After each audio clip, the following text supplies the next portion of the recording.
3 cameras.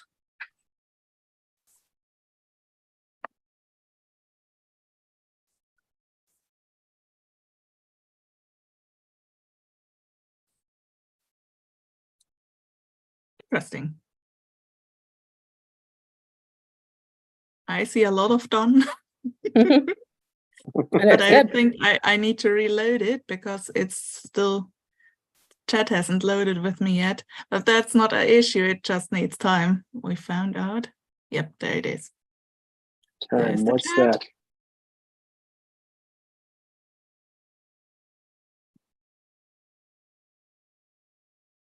Oh, no, we can send that. I can't tell. Can you see that one camera? Can you see the top of Sugar's head, or is it cut off? No. Yeah, we see her head. Huh. Yeah, we even see Lucy's head. The only head we don't see is Jasmine. She's cut off, but she's the only burb. And Lisa's made it. Hi, Lisa. Yeah.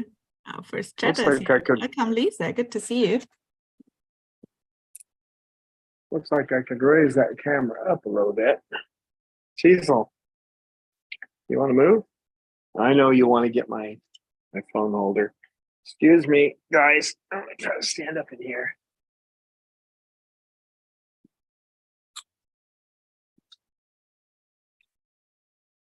And Dirty Parrots Inc. has joined us. Hello and welcome.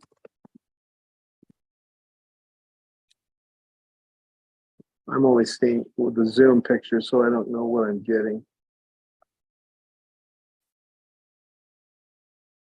I can only see the center of it. There, maybe. How's that look? It's good. Yeah. Okay. See the chessbird. Now we don't see the chessbird. With the Dawn cam, we see the chess. Well, everything is the Dawn cam, but the cam you're actually holding, it's chessbird. Now chessbird reappeared. We see a little bit of chessbird. And Jocelyn Triggle is with us. Hello, everybody. A little bit late. Had some technical difficulties there.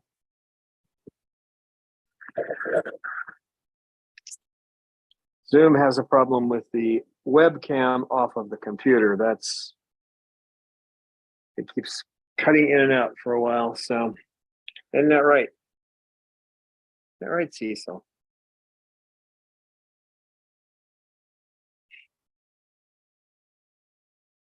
Hi, Cecil.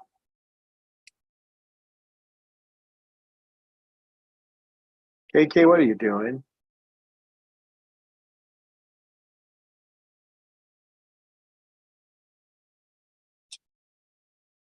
Do you want to come over here, KK? Is that what you want? Nope. You're watching those two? Okay.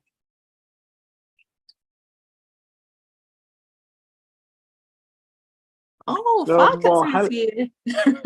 Hello, Falcons. Good to see you. Come on, that one got poop on it. I want to get it out of there. You're probably not going to let me now. You're not supposed to be defending these. Get out of there. What are you doing? They're not your frisbees. They're not. They're not your frisbees. Are you going to try to make friends again? You keep trying. It's not easy to make friends with. That's the Pip. Pip, are you now responsible for Triton trouble? All alone. He's pretty good at it. What are you doing? KK. KK.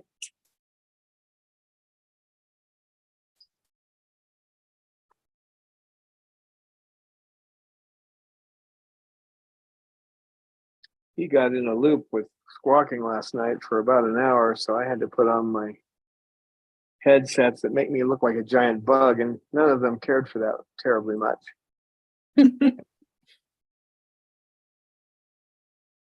He's better this morning. I don't know what set him off. Something set him off. Hey, Kay. Hi, boy. Hello. Oh, at least he grunted at me.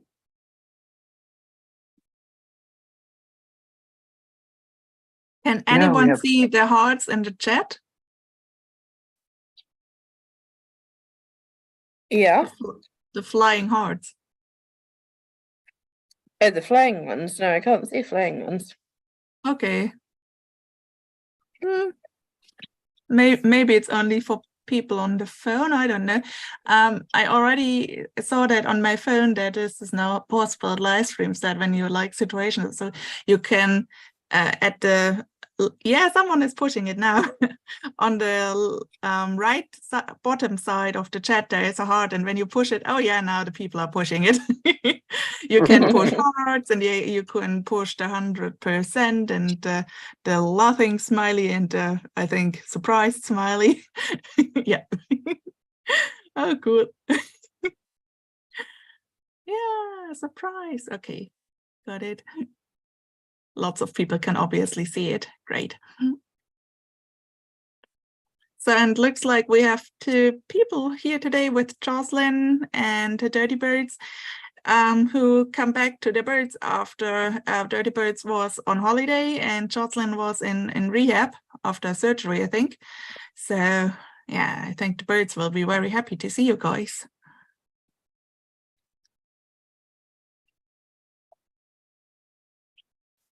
Do you have any comments on that, Cecil? Sea salt?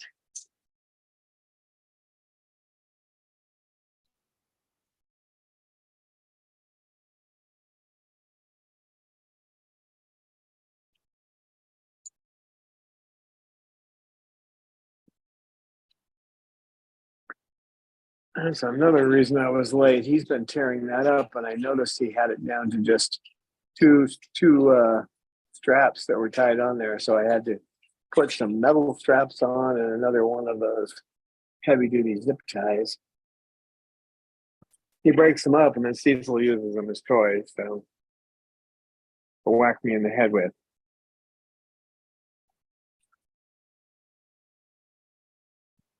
Hey, Pep. Doing, Jazz? Hi, Jazz.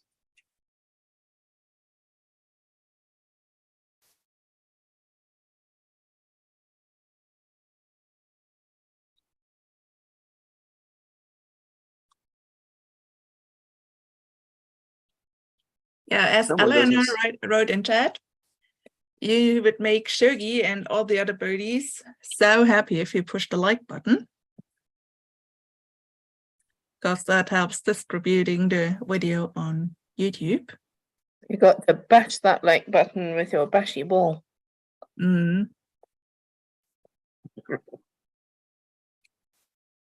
Cecil, where's your ball? Bob's been I just pounding see with them. in the lower cam how KK is working, that whatever the pole is fixing, and Lucy is really closely watching. Are you observing, Lucy? Lucy is so sweet.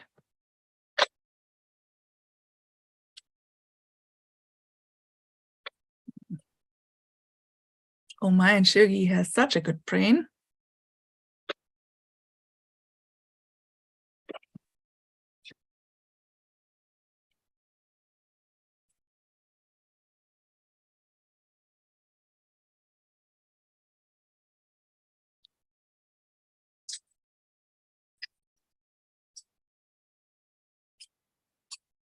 Hey, you.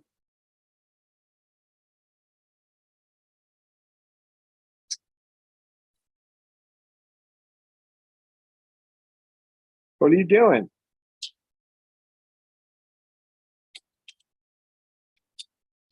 Do you know what you're doing? You look a little lost there, girl. You look a little lost. Yeah, you want to go down and mess with the frisbees, don't you? You know I don't want you to do that.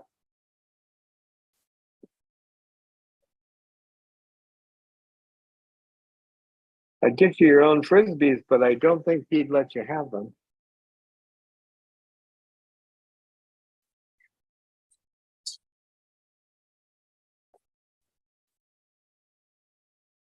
Is that a hint? That's a hint. Is that a hint? Can't really throw it to you from here. Is that a hint?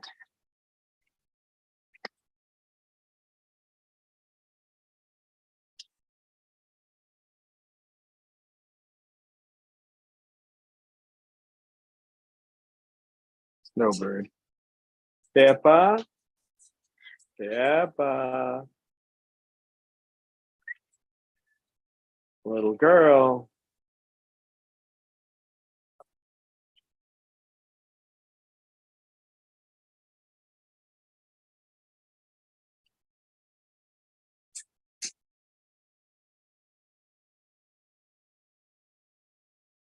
Hey, don't try to destroy that. Cecil. That's not a toy for you to chew on. Silly bird. Silly boy. You do that kind of thing so nonchalantly. Like, I'm just sitting here chewing on something I'm not supposed to.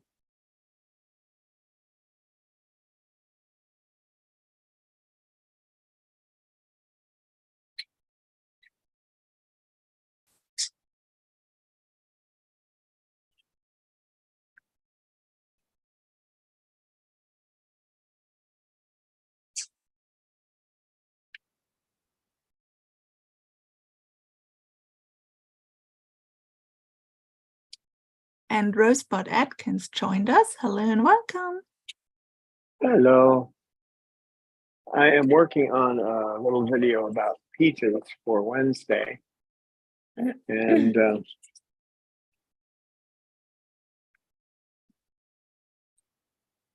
that was fun because I had a problem with the hard drive that has the main hard drive with the photos on it. So I had to find another way. So I got innovative and I put them all in an iMovie, you know, the free program iMovie, and then I exported it as a project and then pulled it up in Final Cut. Jeez.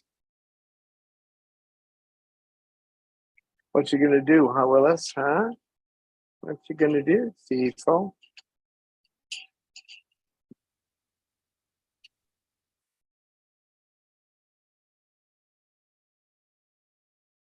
It's fun to watch her progress. You know, she when she first came, the first video I have in there of her, she's just kind of trying to figure out what it's going to be like where she is. You can tell she's trying to, and within a couple of years, her full personality is out there.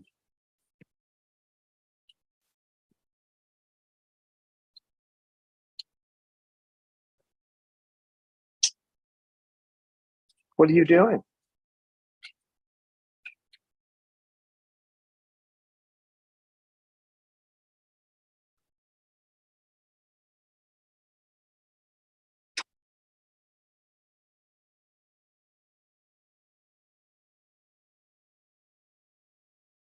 Are you having fun? I don't think you're going to get those stainless steel ones off there, but anyone can. It'll be you.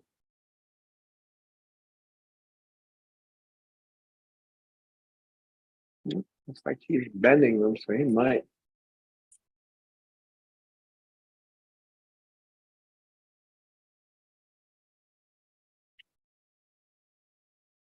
Up, Lucy.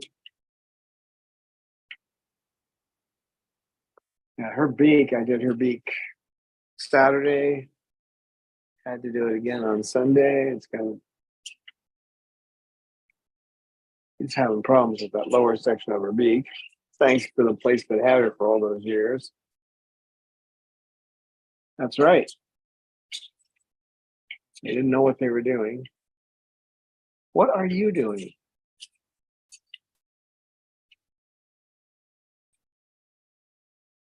He is really on a mission. Are you on a mission today? What are you doing? Hmm? Okay.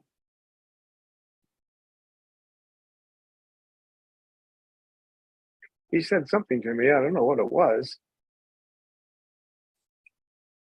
I thought I heard some, that's right. Kind of sounded like that. He's quiet one, except when he decides to scream, like he did last night. And then he got you got Lorelei going, and then you got Cecil going, and then Bob started going, and it sounded. That's why I had to put on my bug ears.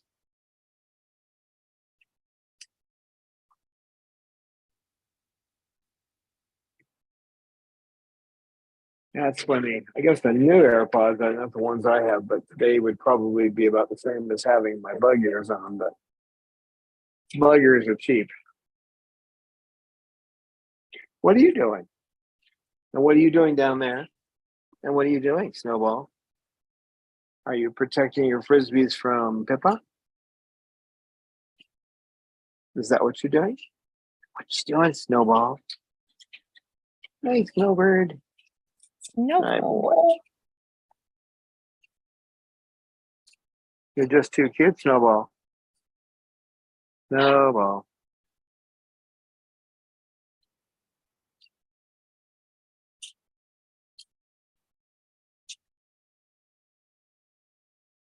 Did I take a frisbee? I did.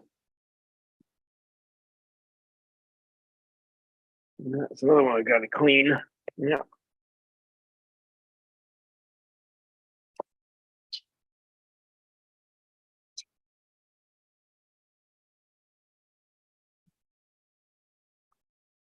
Pippa.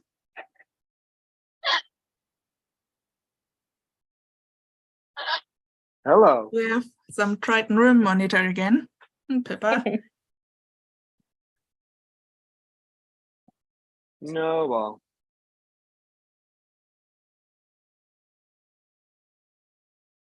Snowball? Snowball.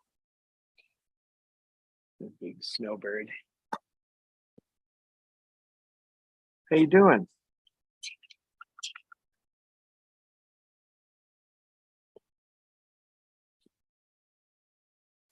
So, and Schwartz is here.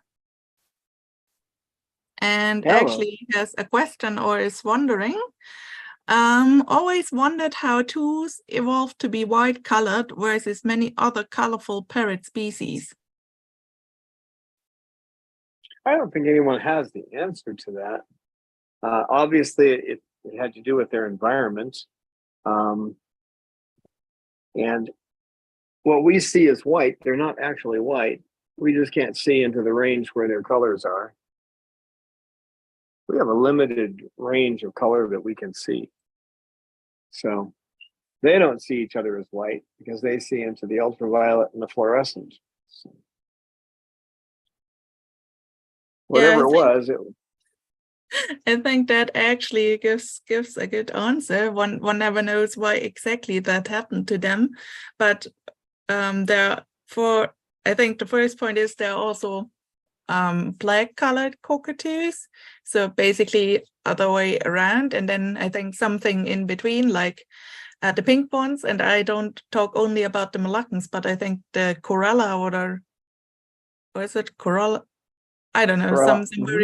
some very colorful, yeah, cockatoo, or there, and some other one which is known as some really annoying cockatoo, which is also partly pink, I think. Gala. Yeah, Gala. I thought you said the really Gala. annoying one. It's like, oh yeah, Gala. So yeah, not all are white, but yeah, the more popular, or one knows them because they are so present in Australia in the urban areas. They are white, and yeah, actually not really an idea, might depend on several aspects. They certainly see themselves as more colorful than we do, because they have they can watch into the ultraviolet spectrum, and they also have a sense into the other direction. So in the what's the name, the far red spectrum. So, yeah, infrared. So yeah, they might actually look pretty colorful. They might look like a Bob Marley blacklight poster. in a dark room with a black light on, it's hard to say. We don't know what they see each other as, but I've often thought that their color television probably looks like black and white to them. And yes, Schwartz, we understood that you don't think they or that you think they are beautiful. Just wonder why they are white and not super colorful. But that's, I don't know. Sometimes that's the way nature goes. Some very different look birds, but they might look actually colorful to them. So maybe it's, I don't know. It's not like they try to, yeah. Kind of look like the background, so one doesn't see them like budgies do. So from when you look on from down up to the tree, they are green. When you look from above, they look like the floor, and to them they have actually these blue patches who are also in the ultraviolet, which other animals cannot see. But yeah. It all has to do with evolution. One thing you can tell some things about it. For instance, if there is a predator and they decide to go flying, they fly up in different directions at the same time. And because they are the same color to mammals, mammals see them as white. They just blend in. They don't know where to focus their attention. It's the same reason another reason they're loud. When they fly up like that, they make a big commotion of sound.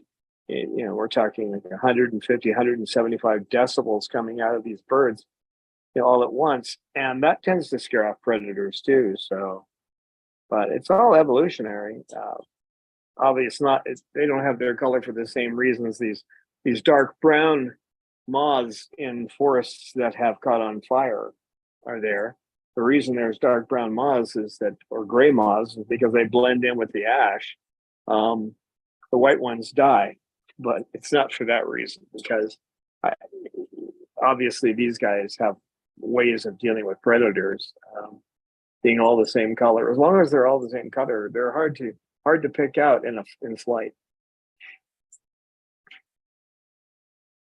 Yeah, also when one sees the rate of their young, so when they basically raise one chick a year or so, that speaks for that they don't have many predators before the human obviously came, but in their natural environment or so, that speaks for that they live pretty safe.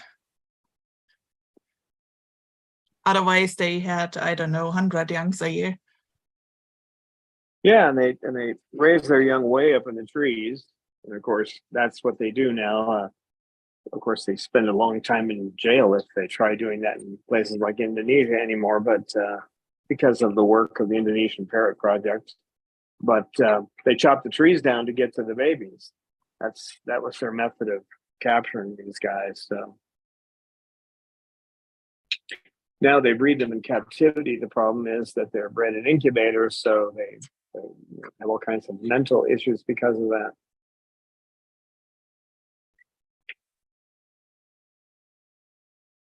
Most of what these guys know, they learn. It's not inbred in them. I mean, things like chewing are, but preening. Oh my gosh! They don't. Who was? Oh, that's KK who's playing that hard with the swing. Yeah. I just looked up from chat and was seeing a wild swing going. Oh my! He's a gentle bird, but he plays hard. Are you going after the drapes again, big boy? Yeah, the best way to stop him is not to pay attention to him. He'll stop. Lisa would like to know from you, Don, if a parrot knows the difference between biting hard to more light bites. Oh, definitely.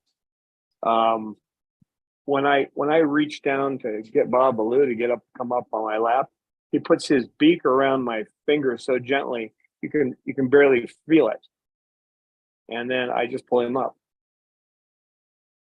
Yeah, they know exactly what kind of pressure they're putting off with that beak.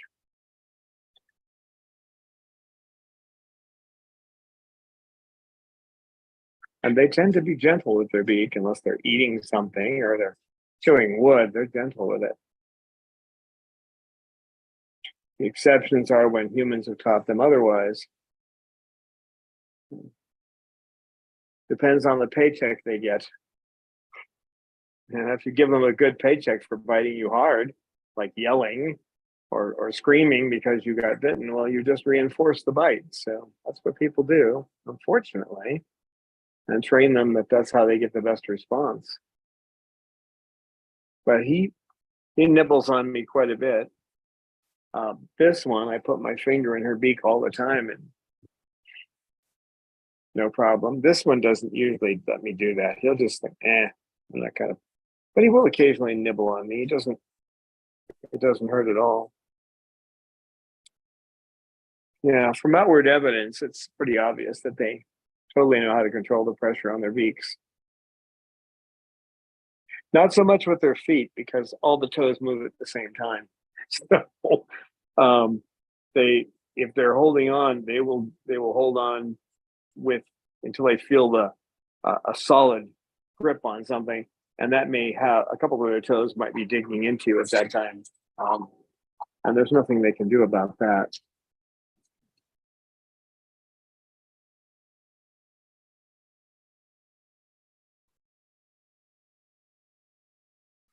What is unique about cockatoos is that if they do choose to bite for some reason, like by chewing wood, they can move their beak from side to side. Where most parrots just chomp down, they can go side to side. So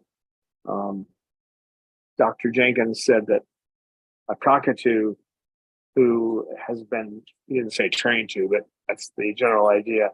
A cockatoo who bites you intentionally to hurt you is going to be able to hurt you a lot more than even a macaw. Macaw has a bigger beak, but it's a straight down bite. Not a grinding bite. But I've only had that a couple of times, and that was because I did something stupid, like carry a bird that another bird is being territorial about. He got the palm of my hand, and I could feel the cartilage going. But he didn't trust Simone because Simone kept trying to chase him. So, right, Snowball? Snowball, do you remember Simone? I think he does. I'm sure he does. If he saw her, I'm sure Certainly Causey remembers. Mm-hmm. And Salamander Yeah. remembers. Oh, yeah, absolutely. Yeah, Sal, he's having a great time coming out in the morning now. Cause got tired of it. She likes to come out for her free time after I make breakfast, but she has lost interest in being out there while I was cooking. But Leander likes it, so he gets an hour out and then he begs. Of course, he begs for edamame, and that's the number one thing he's going to beg for. He'll take a bit of cookie or a bit of birdie bread, but he primarily wants edamame, and that's great for him. So no matter what you'll hear, soy is horrible for you. That's why the Chinese have higher IQs than the people in the West. They've been eating edamame all that time. Good stuff in edamame. So good to give your birds. It's basically just soybean in the pod.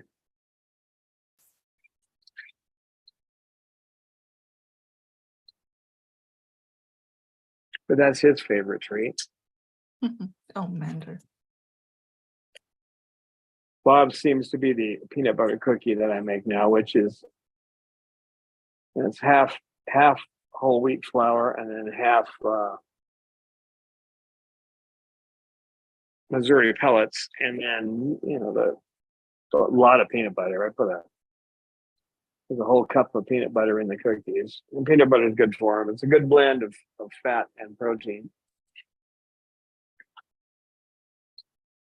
But Bob's one of those birds who eats everything pretty well. It's the few things he throws out, but he pretty much eats everything you put in his wet food bowl. So He eats the cooked vegetables with the sauce, which I use make a cream sauce now to put on it. No cream in it. I'm just calling it a cream sauce because it looks like it. More like a gravy, vegetable gravy. He goes through that, and that has some of the pellets in it too. So they have to eat the pellets, don't they? One way or another. Yeah, she has two favorites. She loves almonds. This is the Pippa. She loves almonds. Yeah, what else do you like? What else do you like besides almonds? Hmm? She likes cashews. Those are her favorite treats, almonds and cashews. Yeah, Fitz, she's a little nutty. Cecil is the birdie bread and the peanut butter cookie now. He likes that the most, but he does eat his mash. So it looks like Lisa is facing problems with Rico because he was in the last couple of days biting her several times hard, and she has no idea for which reason. She says she will send him to you for boot camp, but I hope she finds maybe a way to get him a little bit retrained, because I know you are ouchie proof, Lisa, but I really hope for you and for Rico, because I think that's actually always better to to find the reason why he is at the moment kind of doing that, so you can work with him. It's a good idea to just put a camera up on a tripod or set it up somewhere where you can catch video of what's going on, and you can start to observe the problem, because when you're in the middle of it, you can't see it. That's why I have that little 2-minute video I try to get people to watch, the whodunit video, because you think you see, oh, I know what's going on. No, you don't. When you watch that video, you realize you're blind to about 95% of what's going on around you. So, and then my Dr. Friedman said you take video and you watch the videos over and over. It could take 20 or 30 viewings before you actually see what's happening. Now, maybe you've moved something into the room that is upsetting him. That's a possibility. It's one that most people don't think of.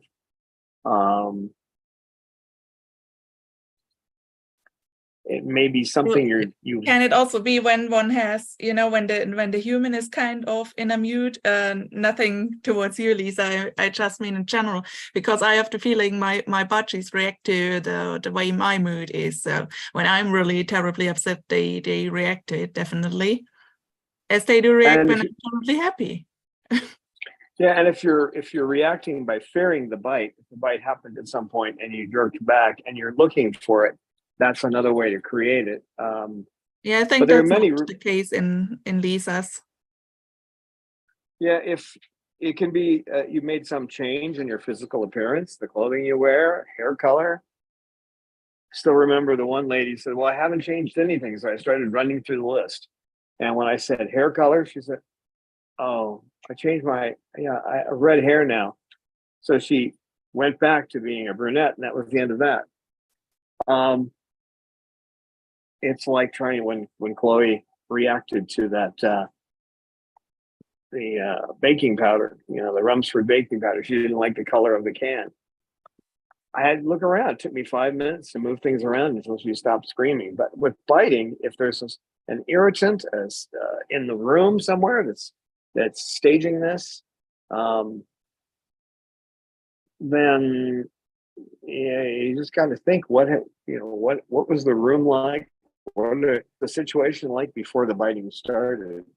Hard to do unless you have pictures from before, which is always good. If you take pictures once a week, you have something to go back to.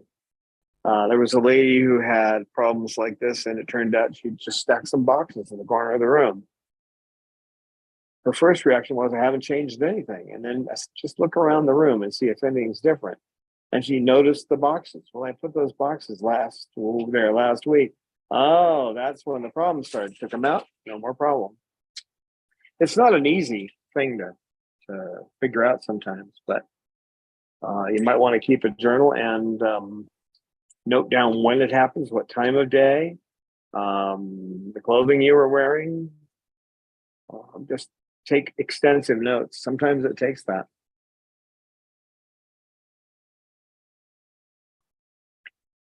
I've got 12 of them in this place, and sometimes I have to do that. With him last night when he started the screaming, now I've got, basically taking notes. Why is he doing this? Is it because he's getting more attention? That's a possibility. I test that theory by walking in and out of the room. And I think that might be part of the key, because when I walked into the room, he stopped. When I walked out, he started again. So, and he's pretty active, as you can see. He wants to do something. He's going to do it. And if he can't get what he wants, he's going to complain. He used to complain when there weren't enough toys in there. Well, he's got toys now, and when he starts screaming, and you can't stop him except by coming in the room. It looks like I have to let him play off my lap more, which is what I'm trying to do right now.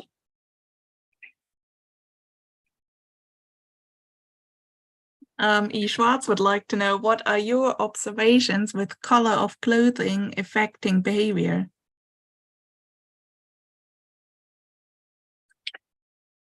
There's certain reds that seem to be unpopular among cockatoos, certain colors of red. So I've seen birds react to that more often than the color of something, although that I don't wear red, so that's one of the reasons I don't wear red. But things that you wear on your body, let's say if you've been wearing a certain set of earrings, a woman or a guy's got an earring in there, that might be a problem. Sometimes it's an attraction, sometimes it's the other way around. Hats, there are a lot of birds that don't like hats. Earmuffs, like what I was wearing last night, they react negatively to that. But I've noticed reds mostly. There may be other colors that a bird is associated with some negative event in their past. If someone was wearing a yellow shirt when they hurt the bird, that yellow might bother them. I don't know exactly why that particular color of baking powder, Rumsford baking powder, set her off, but that was it. It was that deep red color that set her off.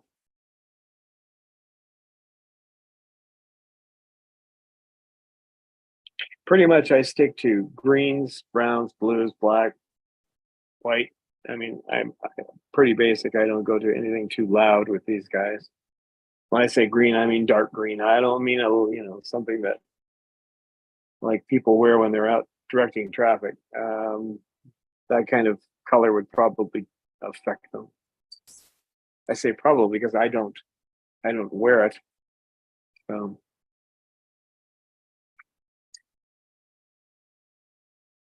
each bird's a study of one, so they've had things in the past and they associate them.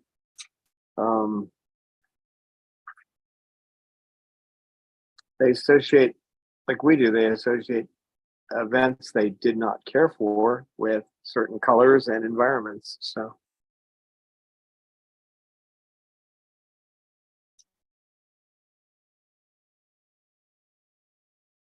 what are you doing?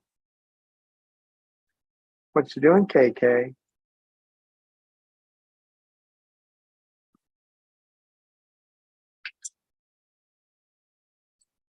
You gonna watch again? Looks like he's going up to play.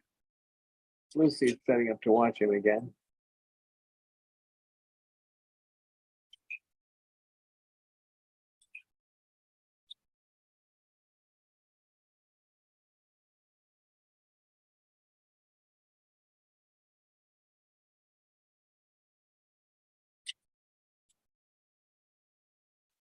With them, I think colors and environments and that kind of thing are similar to us with symbols.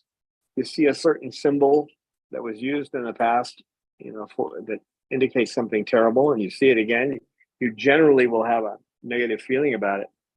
Now, if you look at a film from 10 years before that event, whatever it was, and see that same symbol, you're going to associate it with something bad, even though it wasn't associated with it bad at that time.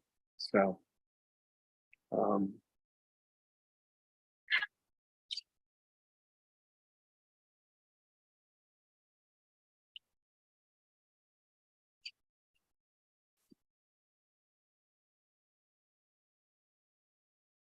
like the biohazard symbol is not something most people want to see.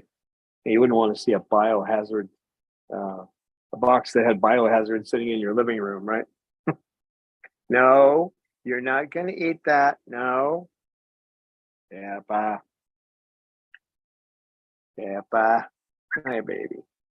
Hi. What are you doing, cutie pie?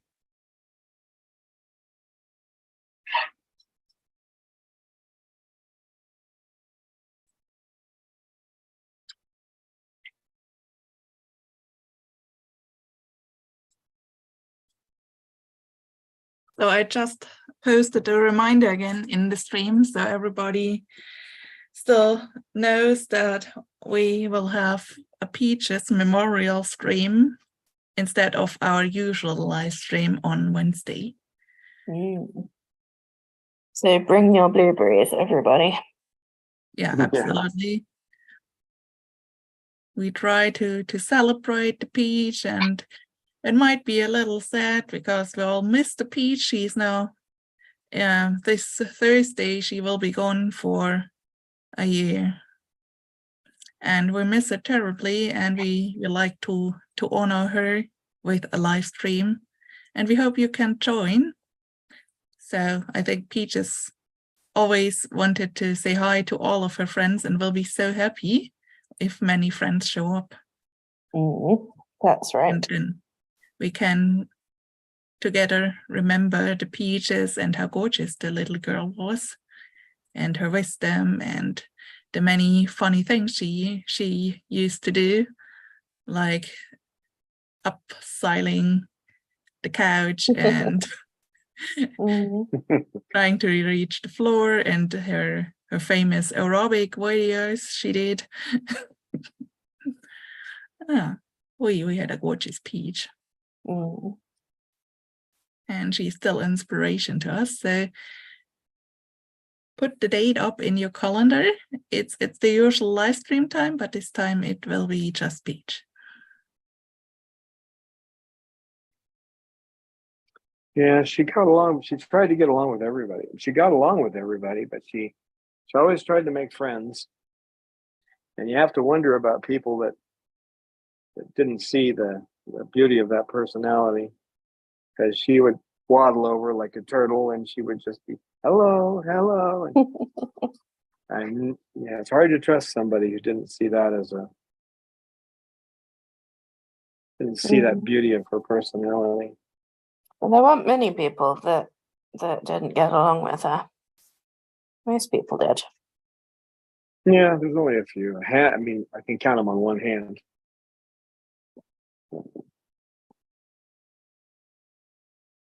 And she always tried, even if somebody didn't care to get to know her. She always tried.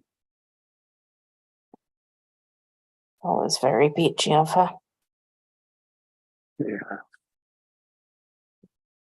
And she put up with me. That's amazing. You know, amazing she could do that.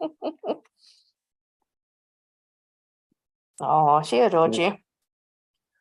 Oh, yeah, she did. But when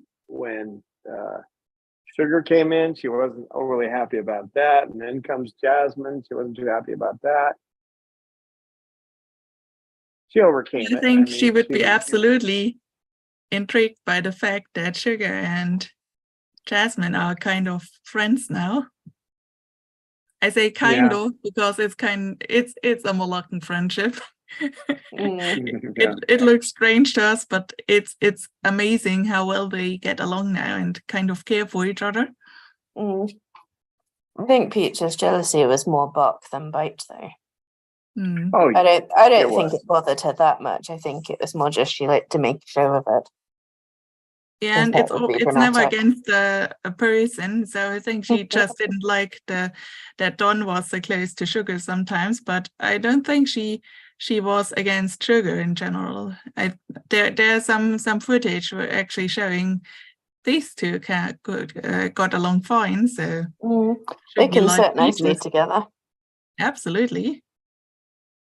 No, it was me she was yelling at. But she still loved you, so she obviously wasn't that mad about it, really. No, she was just letting me know, don't forget I'm down here. So,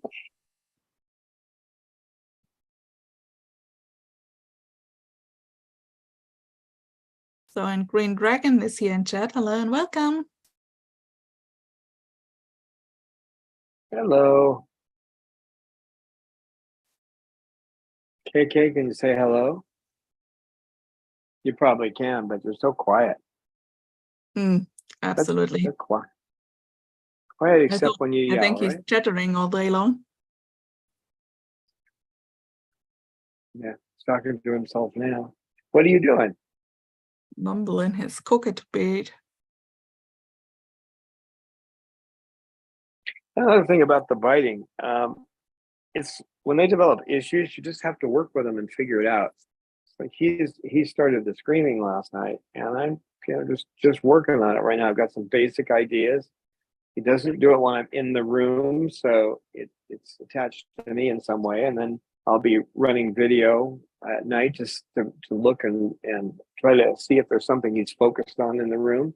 And yeah, I can tell where they're looking. So it takes a while. Hi, KK. It takes a while with the cockatoos to be able to tell where they're actually focusing their vision. They can see all around, unlike us, but they do focus their vision. So, hi, KK. And their feather position, you have to look at that. What happens when I'm in the room, when I'm leaving the room? When, is he following after another bird? There's a whole bunch of possibilities there. So it might take a few weeks, a month even, to figure out the stimulus in the environment that's causing it. But eventually I'll find it. That's why I have what I call my bug ears.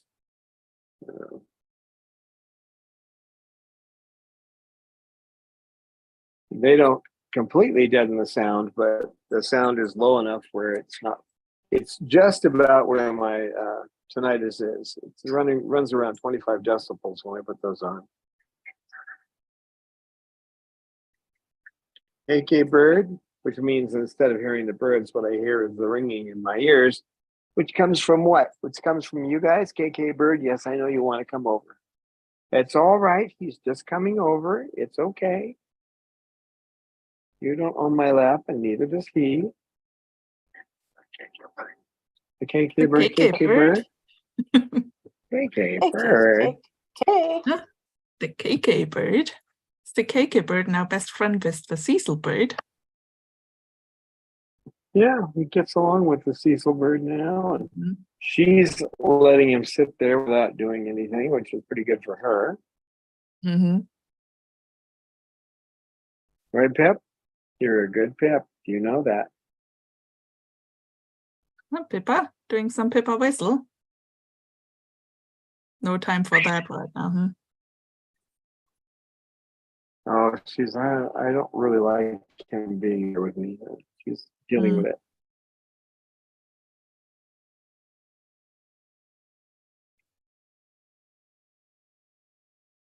Don't get her upset now, KK. You get too close to her, she'll freak out. Maybe you think she's training him.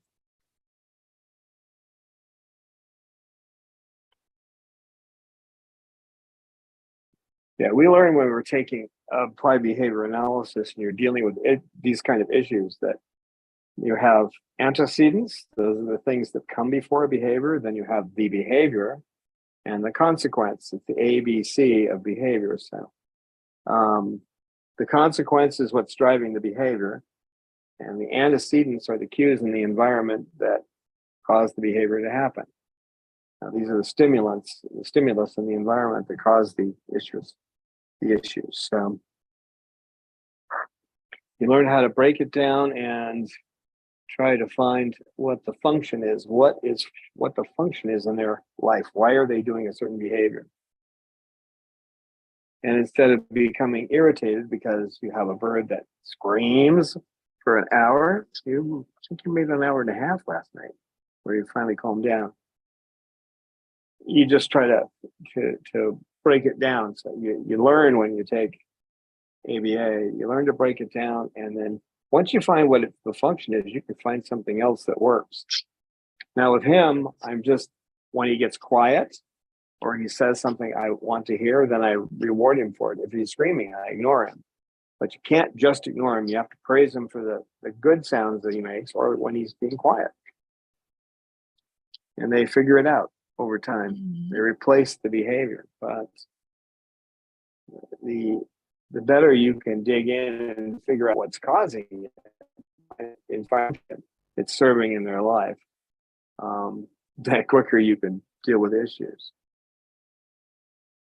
And that's where training comes in too. If you train a bird to step up, you train them to do targeting, they open their wings when you touch their wings like this, that kind of thing.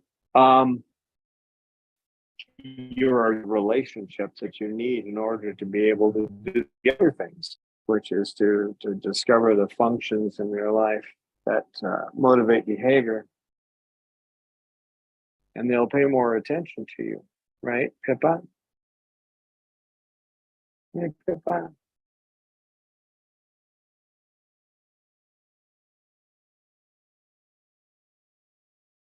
Like with this guy, when he used to run around and hit the other birds with toys, it took me a month, I think, about a month, to get him to start hitting me instead of the other birds.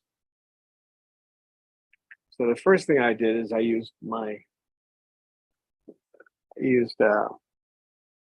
basically positive punishment. You're adding something to reduce or extinguish your behavior. I would tell him no, and then he'd go a different direction. And then you get close to another bird and I would tell him no. But when he came towards me, I would say yes. Basically encourage him to come towards me. So I would call him over. And after a while, he got the idea that, oh, when I chase other birds with a toy, I'm going to get stopped. You stop it now. You don't need to do that to her. She's being quiet. Good boy. Good boy. Now, no, we're not doing that. Stop that now. That's my Pippa. She's okay. She's okay. See, he's getting a little territorial. I got to watch that. Because if he's territorial at this distance, eventually he'll get territorial at a farther distance, and then you got a big problem. Which is what I'm working with Bob right now. As soon as I get him to stop sitting on rattle balls, he grabs a rattle ball and he sits on it. So he's heavy in the nesting behavior. Bash, bash, bash. I think we need a Cecil with a rattle ball emoji. Yeah. Yeah, we actually do. You don't need to do that to her. Now calm down. I have to be careful too. If I pet him while he's doing a behavior that is improper, I'm going to increase it. So what I just did was a mistake. You don't want to do that. What I should have done is what I'm doing now. Put my arm up to block between him and Pippa. Sugar is doing there some amazing training moves, and that's a very nice tail flash. Oh my Shuggy. Looking so gorgeous. No whining though. No whining. No, I called her over to pet her, and then I got distracted and did something else. So the last time I put my hand up there, she ignored me. Was what she doesn't like to be called over. Hey, no. I know, calling you over and then forgetting or not petting the beak is really that's not good style. Nope. No. Okay, come here. Shame on you. Now she's done nothing. She's done nothing wrong, but I'm moving her, and then I'm going to move him. Come here, because you can come over. The and big you go sit question over is, there. do we get to see a little bit of Triton travel in No, it wasn't. a couple of minutes? It wasn't her. It was him. I know. But I've seen it. Okay, Kay, I don't think it's the best idea to try to get his head under the yellow crested ones. Nope. They can preen. Actually, Bob can preen. I'm not so sure about Pip. no, she was never taught how to, so she doesn't know. It's one of those things they need to be taught early on. And is any bird allowed to preen the Pippa? No, I'm the only one. I mean, Cecil keeps trying, but she won't let him. So I'm the only one who gets the green pepper. Let's hope Cecil will finally succeed. So maybe that's a turning point. He's persistent, and she feels comfortable sitting next to him. So he'll get it eventually.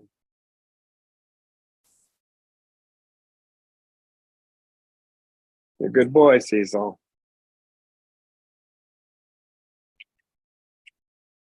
Yeah, and that interaction where he started going after her because she's sitting on my lap. You notice that took her, she wasn't doing anything to cause the problem.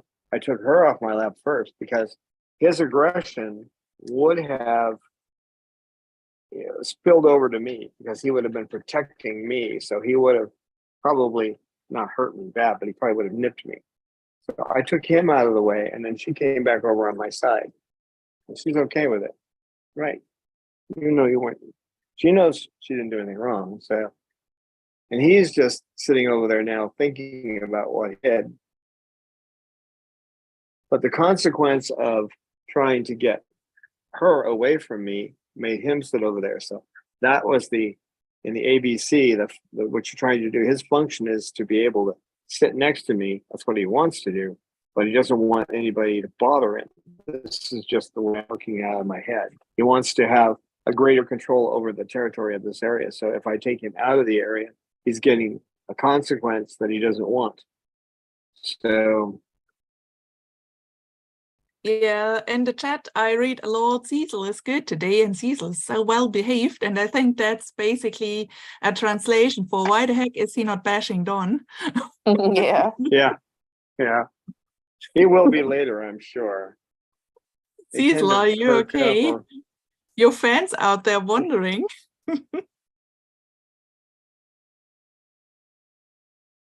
Yeah, the flock was absolutely well behaved today. Yeah, they've been great sure today. were. That time of day. Mm.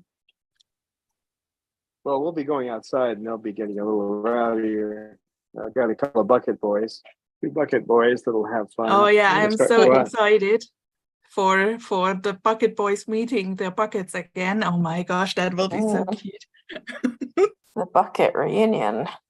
Mm-hmm. We might make that next week. We might. It depends on how it gets a little hotter on that side of the house in the morning, so I have to see how it works out. But we're supposed to be getting high temperatures in the 80s next week.